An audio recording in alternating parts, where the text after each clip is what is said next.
Joining us now, courtesy of Vivid Seats, newly named head coach of your LA Kings, Jim Hiller. Thanks for joining us, Jim. Welcome.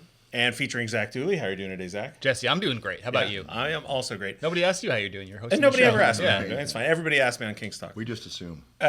Jim, the first question I have is a takeaway that Zach and I both caught and noticed. All three of your children names start with a T. Any explanation for that? Well, I'll start with trivia. The firstborn. I kind of wanted Olivia, but my wife, who always makes better choices than me, didn't really like Olivia. I'm a bit of a trivia buff, a pop culture trivia guy. And so all on her own, she said, why not trivia? And when she said it, though, I was like, yes, okay, trivia. So that's where it started. We just had a trivia.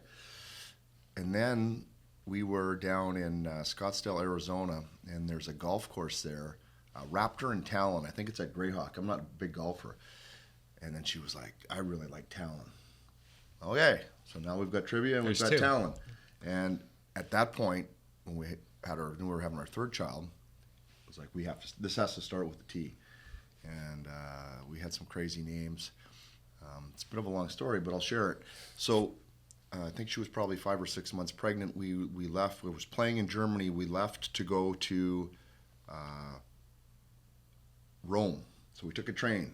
I spoke a little German. I'm going to arrange everything, impress her. We're going to Rome. And so we got on the train. We left from Munich. We got on the train, and it was a little bit cramped. I wouldn't pay for the expensive seats, so we were in the regular cars. And it was an overnight train. We were a little cramped. So I said, well, let's move down to this car. It seems to be empty. So we did, fell asleep, woke up in the morning, pulled in, and we were in Milan.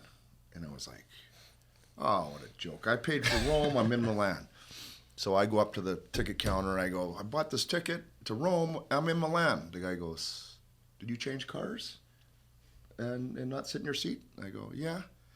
Well, I guess the train broke in the middle of the night. And it went to Rome, and we were in a wrong seat, so we went to Milan. So my wife was angry with me. So she said, okay, now we're going first class. So we went first class, had a nice lunch. We went, and so if you go from Milan to Rome, you have to go through Tuscany. And it was the middle of the day, so it was a longer trip. It stretched it out, and it was beautiful, and we had a nice meal. And she turned to me and she said, I know our son's name. It's going to be Tuscan. So in a roundabout way, I screwed everything up, and that's how he got his name too. So long story short, trivia, Talon, and Tuscan. There you go. Next question. I kind of wanted to ask you the first time we spoke to you when you were named interim, and it's not specifically about a coaching style or anything to do with the LA Kings, but I just want to know your personal opinion. Oftentimes, tradition can have a lot of hold over people. And sometimes when a tradition is formed, whether it's institutionally or personally, if someone asks, why do you do it that way? The answer is, well, that's just how it's been done. But you strike me as a guy that's not a good enough answer. I feel like you just told us that, kind of. Yeah. If you think about it. Yeah. No, I've always been that way. That's always been my personality. I like to read a lot, and I read some contrarians, people who are irreverent. And for whatever reasons, I was drawn to those kind of people. And, of course, their philosophy is always question. And then I go back, when I thought about sports, I read Moneyball, and was it 2002? And that really hit me. I was, even though our sport is much different, it really, really got me thinking. And so I've just kind of a general philosophy that hit me hard, and I've thought about that a lot of different ways in my life, and in hockey as well. I've taken that thought. In that vein, we're recording this immediately following the press conference to announce you as the new head coach. And one of the things you said was the identity of the LA Kings is a checking team that's difficult to play against. Yeah. Can you say the identity of a team before establishing it on the ice? Can you say we are this without actually being it? I don't believe that you can. I believe you can say this is what we want our identity to be. And then there's a whole bunch of work that goes into what that identity gets to finally look like. And there's been countless people as part of the Kings organization way before I've got here and years prior to that, coaches, managers, players, scouts that have all worked together to get to this point. And I think, culminating with the 2 Stanley Cups and then going forward. So I think that's something that takes a lot of time and energy to build. And there's a lot of participants in that. And if not everybody's on board with that, then you can't do it. And so that's, to me, how the identity is formed. And you can let that go away. And then you got a job to get it back again. So, when I think I said that when I took the interim job, was that's what I want to make sure that doesn't go away. We got to get back to that, because that's who the Kings franchise is.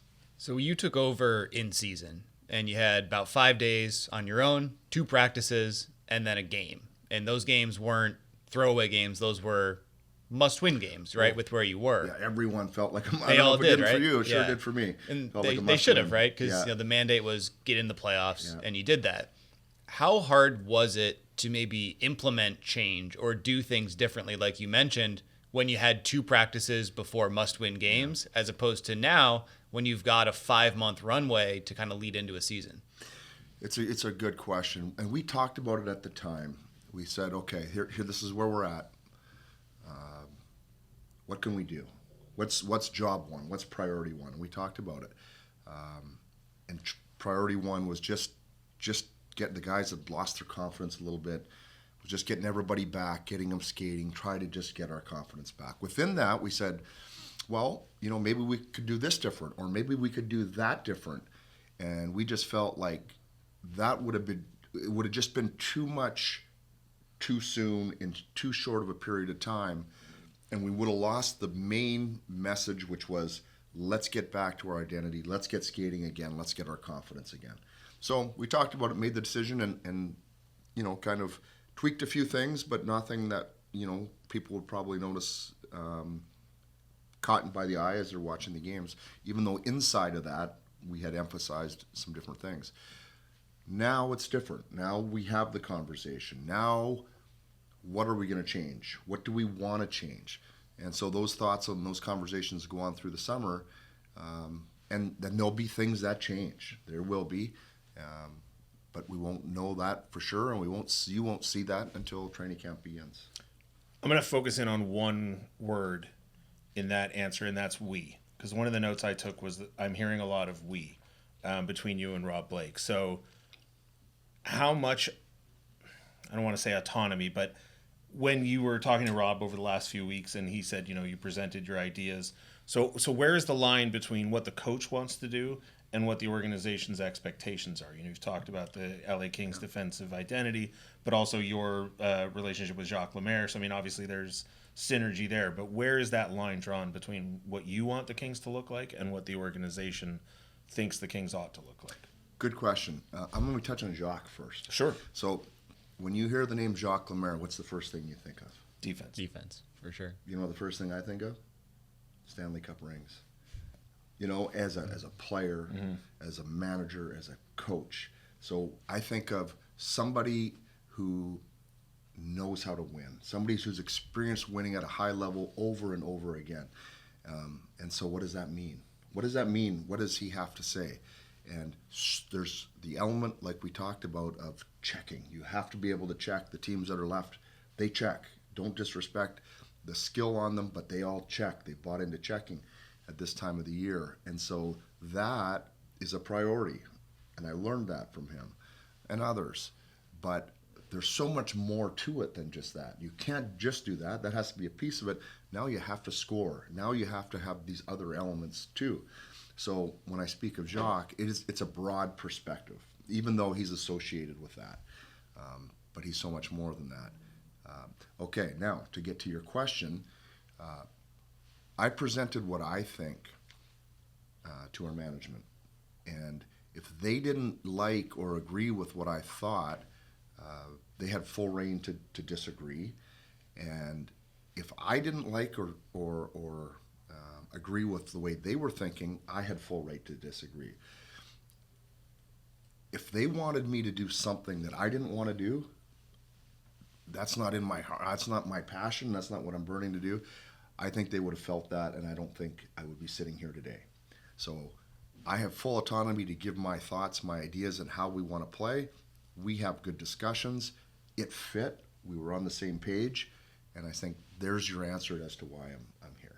One thing that I took from the presser, which kind of ties into that, is that it's more about the commitment to doing the checking and doing things the right way than how you do it. So it's, whether you play a neutral zone system that is 1, 2, or 3, there's a lot of different ways to do it. You watched the game last night, New York and Florida, 2 teams that checked well but did it differently. Yeah, 100%. Yeah, and I thought Edmonton did a really good job against us through the neutral zone as well, and they're in a different system, but they shut us down through the neutral zone, and they should be proud of that, and that's probably why they went on and why they're playing today. They did a good job. There's different ways to produce results. The most important part is whatever it is that everybody's buying into it and everybody's making that a priority. Is there a right or a wrong? I don't know. There's trade-offs on all different sides. But the most important is that the players understand and buy in. And I think with our team, from what I've seen, and I've only been here for 2 years, those players are willing to do that. They've showed a willingness to do what they think is best for the team to win. There was a lot of talk about collaboration and communication between the coaching staff and the roster and the players. Communication, the older I get, the more I realize how important communication is in every facet of life. But if you're showing up to communicate and you're across the table from somebody, metaphorically speaking, who isn't, that's a challenge. I mean, you can be the world's best communicator. If you're up against somebody who's not interested in communicating with you, that can be really difficult. How do you bridge that gap? It should arise. That is the for me, one of the great parts of coaching. It's a challenge because not everybody is the same. So that challenges you as the coach. You might have a certain style. They might not adjust. They might not like that style. One guy's boisterous, one guy's quiet, one guy's shy, one guy's introspective, one guy's thinks more abstractly. Another guy is literal. The job of the coaches is to be able to communicate with all those different styles. So how do you do that? Well, you meet them where they're at, and then you just grow. You get on the same page, and you still got to get to the end goal, and you get to it in different ways. And that for me is, I enjoy that. It is a challenge. There's no question, and sometimes you probably do it better than others. But that's an important part of the coaching job. Never mind the systems and the practice and all this other stuff we talk about. Meeting people where they're at and together understanding where we got to get to. Do you think that kind of ties into what Rob Blake said in that presser, which was that the players gave feedback that you were in it with them? You're in there communicating, you're showing that you're dedicated, you're showing that you're as passionate about the end goal as they are. Like, does that make it maybe easier to get the guys to buy into what you're saying when you are showing them that you're as in it as they are? I mean, you would have to ask them that question. Sure. But the way I look at it, and I was a player too, the players have a tough job. Like, we can tell them what to do. You guys can cover it, ask them questions. They got to get on the ice against other grown men who want to win, who want to compete, and who are just as dedicated as they are. And then they got to go nose to nose, and somebody's going to have to win. So I just have a lot of respect for that, for what their job is. And so, to me, I want to support them as much as they can. I want them to understand that I know that's difficult, and that we can't get out there on the ice and help them with it, but we're going to try to give them as much energy and direction and support, and at times accountability to try to help them in that role. Everybody loves the word accountability. Nobody likes to be held accountable. Not consistently anyways, I know that. My wife does a pretty good job of it. So I understand the other side of the equation. But I think in the end, if everybody feels like we're in this together and you're being respected, pushed, but being respected, it's an easier pill to swallow.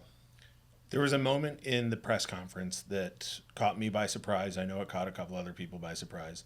Rob Blake was more animated and more passionate than I think I've seen him when speaking to the media in his tenure as GM. And one quote that stood out to me was, the desire to win needs to be raised. And that preceded the talk about needing to get to the net and play that way. What did you hear in that moment, and do you agree with him? Oh, I agree with 100%. I loved it. I loved it because I think what we're talking about here in the question before, I think you just saw Blakey do the exact same thing. Blakey is in it. He's in it with me. He's in it with our scouts. He's in it with you guys. He's in it with our players. And what he's saying to them is, and I can tell you, all parties have a tremendous amount of respect for Blakey. What he's accomplished as a player, what he's accomplished as a manager, and the person that he is. So when you hear him say that, you go, you know what? He's right, and I got to do more because he's with me. He's won. He understands what this looks like. And for me, I was like, let's have a practice tomorrow because he's right. Let's get going. And so I thought it was great. It inspired me because I know the person speaking it is coming from their heart. Then I'm going to ask one more sort of follow-up about that. We've twice now heard in one form or another the phrase, we're right there with Edmonton or with the rest of the teams. So if the desire to win needs to be raised and if there's the clear need to engage on the ice in a different way, what does we're right there mean? Is it just a question of talent on the roster? Is it procedural things? Is it organizational strength? Like, where is that? Well, it's so many things, and I think I tried to say it. It's so many things. We lost in 5 games. That doesn't feel like we're right there to anybody from the outside. No, you lost in 5 games. What do you mean you were right there? We feel like there were times we didn't execute that would have changed a game, which changes a series, which changes an outcome. And we had those opportunities and we didn't. We've shown that we could. I'll use our power play as an example. Last year in the series, we scored big power play goals, I think 2 in overtime to win games. Scored to get us tied. Like, we had big moments on our power play, and we scored. This year we didn't. We failed in the execution of those. If we did, and I know it's if, things would change. It's the same players. It's the same plan. It's a similar penalty kill. So you can't overreact because that didn't just happen in that moment. And there's other things down the line. We went to the net. The game 4 at home, we were at the net. We shot. Kevin's best chance to tie it, and he hit PL, was at the net. He hit him in his foot where we could see the puck was going in. So it's hockey, and there's some bounces that do happen. So we got to make sure that we just do more and execute better in those moments. But it's a challenge for sure, and that we don't have to say, we were terrible. We're not even close, because I don't believe that. But we can do more. We have to demand more of ourselves. There's places we can get to that require less execution and more will, and that's the net front, which makes it difficult for the goaltender and easier for pucks to go in. I know I queued you up, and I'm going to jump in real quick because you said the word will, and it just makes me, it's a simple yes or no question. Do you believe in the phrase will beats skill? No, okay. I don't. I always think there's a combination because I could pick 20 guys, you could pick 20 guys on will, and I think I might get you. But if you pick the right combinations and they complement each other and the skill adds will to a level that maybe they didn't know they had, or they push themselves higher and grow as players and people, now I got exactly what you're talking about. Now we've got something. And so, players grow. They go through phases like we all do. And we need to push ourselves, and then we have to internally say, I'm willing to push. I'm going to do that. It's not an easy thing sometimes, and you have to get over that hump. Blakey used the phrase, we need to get uncomfortable in certain moments to describe whether it was getting to the net or other areas of the game. Like, it's easy to say that. How do you get a group to fully buy into that? I imagine it can't just be day one, we're going to get uncomfortable, we're going to do it. It has to be kind of proven and shown to them over time. That's right. Well, it's going to be an emphasis from day one. Do you get 23 players all of a sudden there day one? No. It's a progression, as you mentioned, and it takes time, but it takes the first guy getting uncomfortable. It takes the second guy getting uncomfortable. It takes everybody down the line, and all of a sudden now you've just changed. You've just changed in that one area of the game. So that's our challenge to the players. That is the challenge, and I think collectively we can do that.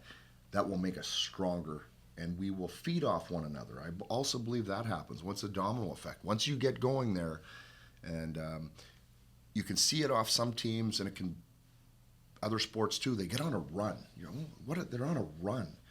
People have just gotten there, and the momentum builds, and it just feels a lot easier than it once was. And you know, that's what we're looking to do. When we first spoke to you, when you were named as interim, one of the questions I asked you was if you want a line of guys. The gist of it was, do players have any input on where they play? And if I remember correctly, the answer was no. You put them where you want them to. I asked you earlier about communication and what do you do when you run up with someone who's not a willing partner in communication. Collaboration was the other word that was used in that.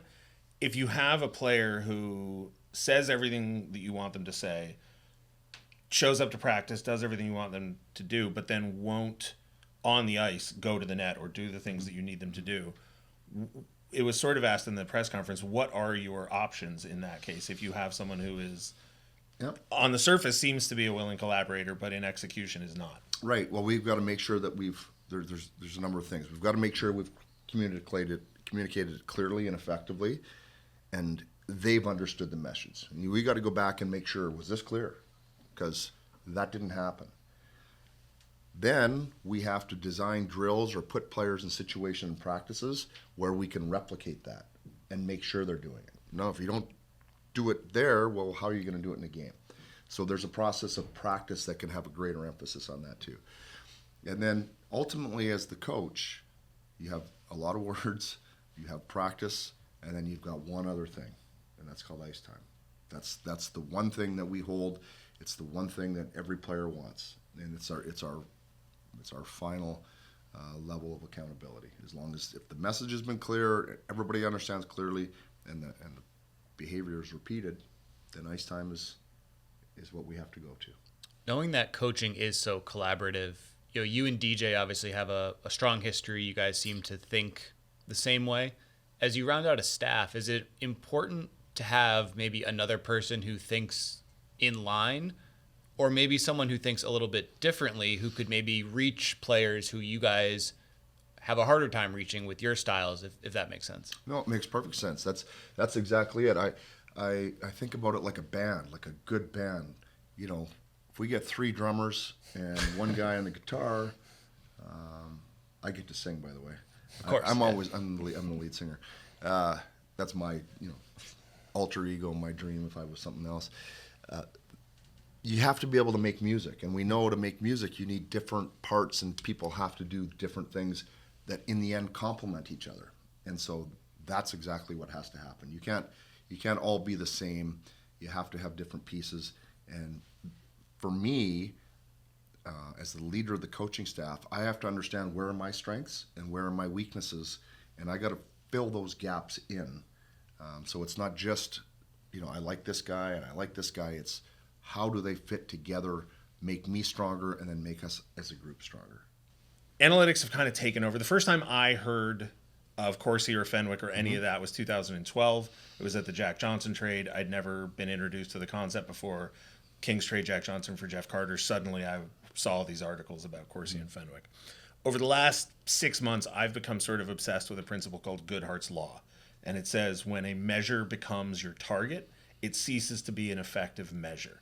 So now we had people say, okay, you win by being good at Corsi. Then they identified players that were good at Corsi, but it turned out those players didn't necessarily help you win. Then there was expected goals, et cetera. There's always, it's an ongoing evolution of new ideas to defeat old ideas.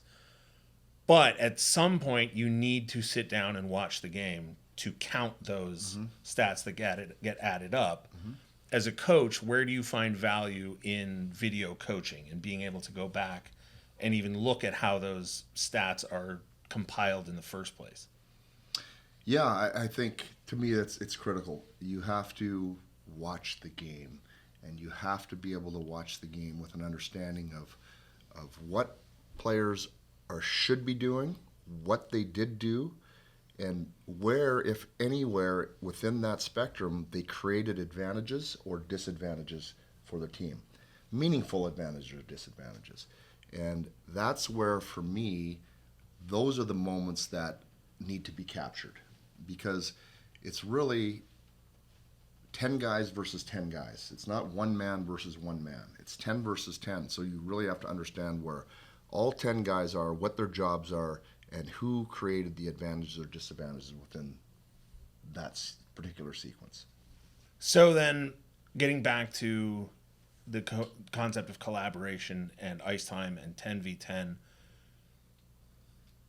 with a full staff, your 2 assistant coaches, your video coach, how much input does each part of the organization have in forming that 5-man group on the ice, or 4 if you're penalty killing? Yeah, no, I mean, that's something you always talk about. Certainly people have different roles and responsibilities primarily, but those are discussions, and those are discussions I like, because the one thing that I would say to the coaches that I coach with, certainly my staff, I have an opinion of the game. I've watched it. This is what I think. I don't need to share my opinion with them, because I already have my opinion and thoughts. What I want is, what did you see? What did you see? What do you see? And why? Because I want my expectations to be violated. I don't want. And sometimes we kind of all see it the same way, but at times somebody sees it differently for a different reason. That's when I get excited, because I'm like, okay, good point. Let's look closer. And okay, I get it. Almost constantly in hockey, there are unintended consequences. I always say that. You can do this. Good. What happens when you do this? Is life the same thing with incentives. You do this, but now way over here, this happens. Well, I didn't want this to happen. But when you do this, the unintended consequences, this is going to happen. So those are the discussions we go through. And then sometimes you say, you know what? I get it, but this is still better, and we'll live with this. Great. Let's do it. So these are the discussions that I think that coaches have, that when you're sitting down in that office and spending time, and people are wondering what the heck are the guys even doing back there. Those are the things that happen. Some of the things. You said at the outset that you were attracted to contrarian voices when you're reading different things. With the advent of Zoom calls and technology, it's really easy to communicate with everybody. And one of the downsides of that is that everybody can sort of start to sound the same. We see it with social media, right? The same voice starts to take place. If you watch any YouTube videos, everybody just starts to talk the same way. What do you mean by that? That's just like the way, like the tone, or the, just or the content, rhythm, or the tone? How they speak it, because you see everybody else doing it, and so you just mimic it. Yeah, it's a group thing, right? And not intentional. It just kind of happens. Right. It's like the Mid-Atlantic accent when movies were first coming out. Everybody started talking the same way. See, I didn't know that. Were you around? Yeah, I was actually. Yeah, I learned that. Silver in the beard's there for a reason. But as a part of the coaching community at large, I'm sure there's more and more communication now between coaches. Do you think of yourself as a contrarian within that community? No. You know what? There is. I'm not one that does a lot of that. I don't. I mean, we have like coaching conferences. I've been to different ones, and I've been part of organizations, that didn't feel like it was appropriate for that organization's coaches to speak. And I really understand and respect that. We're a fraternity, but we're competing against each other tooth and nail. So, right or wrong, I keep a little bit more to myself in those circles. And to talk just generally and see people, it's always good to see people who, have the same challenges you do in life, but not necessarily get into some of the details of what we're thinking as far as hockey. I think I've just got one left if you want to. Fire away. All right. We know that over the last season or so, there have been players who, for stated off-ice reasons, didn't necessarily get opportunities. How important is it to you that a player be accountable off-ice as well as on-ice? Well, I think it's part of the package. I mean, it's hard to not be accountable off-ice and then be your best on ice. I think that's probably what people are afraid of. You can get away with it maybe in the short term, but in the long term you can't. The league is too competitive. The jobs, people, they're fighting with, there's competition within a team, and so I just think that if the commitment's not there, you're just feeling like you're going to get passed by, and we're looking for somebody that's all in. and that's both sides of it, on and off. Awesome. Well, thank you for your time. Zach, thanks for being here. Hey, thanks for having me. Kings fans, thanks for watching, and good luck next season. Thank you.